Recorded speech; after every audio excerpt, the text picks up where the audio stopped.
ከዚህ በተጨማሪ የኢትዮ ኤርትራ ወቅታዊ ሁኔታን በጥልቀት በመገምገም የሚከተለውን ጥሪም አስተላልፏል። በኢትዮጵያና ኤርትራ መካከል ተፈጥሮ የቆየውን አለመግባባት እንዲያበቃና በሁለቱ ወንድማማቾች ህዝቦች መካከል ዘላቂ ሰላም እንዲፈጠር ከኢህአዴግ የቀረበ ጥሪ። ለኢትዮጵያችን እድገትና ለህዝቦች ጠቃሚነት ሰላም ከምን በላይ ትልቅ ዋጋ አለው። ሰላም የሁሉም ነገር መሰረት ነው።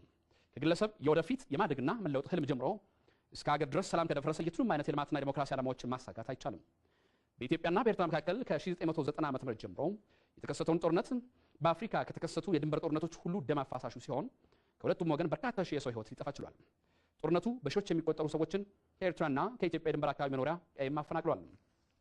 በሁለቱ ሀገራት መካከል የተደረገው ጦርነት በሁለቱም ሀገራት ያሉ ቤተሰቦችን አፍርሷል። በድንበር አቅራቢያ የሚኖሩ ዜጎች ሁሌም ያለመረጋጋትና የስጋት ስነ ልቦና ሰለባም አድርጓቸዋል። በድንበር አካባቢ በንግድ የሚተዳደሩ ሰዎች ላይም ተጽዕኖ ፈጥሯል። በድምሩ ያለፉት ዓመታት በሁለቱም ሀገራት ህዝቦች ላይ መጠነ ሰፊ ኢኮኖሚያዊ፣ ማህበራዊና ፖለቲካዊ ቀውስን ፈጥሯል። በመሆኑም የሁለቱ ሀገራት የወደፊት ግንኙነት ምን ሊሆን ይችላል የሚለው ጥያቄ የአብዛኛው ኢትዮጵያና ኤርትራ እንዲሁም የዓለም አቀፉ ህብረተሰብ ጥያቄ ሆኖ ቆይቷል። ከጦርነቱ በኋላ በአፍሪካ አንድነት ድርጅትና በተባበሩት መንግስታት አደራዳሪነት የአልጀርሱ ስምምነት ቢደረግም ላለፉት 20 ዓመታት በሁለቱ ወንድማማች ሀገሮች መካከል ጦርነትም ሆነ ሰላም የሌለበት ሁኔታ ተፈጥሯል። የሁለቱን ሀገራት ወዳጅነት ወደ ነበረበት ለመመለስ ላለፉት 20 ዓመታት የተደረጉ ሙከራዎች በሙሉ ውጤት አላመጡም። በዚህ ምክንያት በአሁኑ ጊዜ በሁለቱ ሀገራት መካከል የእውነት ሰላም ለማስፈን ከቀድሞው የተለየ አቋምና አካሄድም ይፈልጋል። ሁለቱም መንግስታት ለህዝቦቻቸው ቦታ የማይሰጡ ሊሆኑ አይችሉም። እኔ ይበልጥ የሚል ፉክክር ለሁለቱም ህዝቦች የማይፈይደው ነገር አይኖርም። ከዚህ በተጨማሪ ለአፍሪካ ቀንድ ሀገሮችና አካባቢ የፖለቲካ ቀውስ መብረድና መረጋጋት ዘላቂው መፍትሄ የኢትዮጵያና የኤርትራ ጤናማ ግንኙነት መመስረት ነው። ይህን ባለማድረጋችን በርካታ ለሁለቱ ህዝማማች ሀገሮችም ሆነ ለአፍሪካ ቀንድ አካባቢ ትልቅ ፋይዳ ያላቸው እድሎች አመልጠዋል። የኢትዮጵያና የኤርትራ ህዝቦች ቀድሞም ቢሆን ወዳጅ ነን።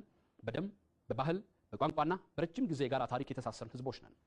በመሆኑም በጥቅም ብቻ ሳይሆን በደም ለተሳሰሩት የሁለቱ ሀገር ህዝቦች የጋራ ጥቅም ሲባል የኢትዮጵያ መንግስት የአልጀርሱን ስምምነትና የድንበር ኮሚሽን ውሳኔ ሙሉ ለሙሉ ተቀብሎም ተግባራዊ ለማድረግ የወሰነና ለተግባራዊነቱ ያለማመንታት በቁርጠኝነት የሚሰራ መሆኑን ለመግለጽ ይፈልጋል። ይህንኑ በጋራ ተጠቃሚነትና እኩልነት ላይ የተመሰረተውን የሀገራችን ፖሊሲም አጠናክረን እንደምንቀጥል በዚሁ አጋጣሚ በድጋሚ ለማረጋገጥ እንወዳለን። የኤርትራ መንግስትም ተመሳሳይ አቋም በመውሰድ ያለምንም ቅድመ ሁኔታ የሰላም ጥሪያችን ተቀብሎ በሁለቱም ወንድማማች ህዝቦች መካከል ከዚህ በፊት የነበረውን የአብሮነትና ሰላም ወደ ነበረበት ለመመለስና በቀጣይም ዘላቂነቱን ለመጠበቅ ለተግባራዊነቱ ያለማመንታት በቁርጠኝነት እንዲሰራ እንጠይቃለን። የኢህአዴግ ምክር ቤት ጽሕፈት ቤት ግንቦት 28 2010 ዓ.ም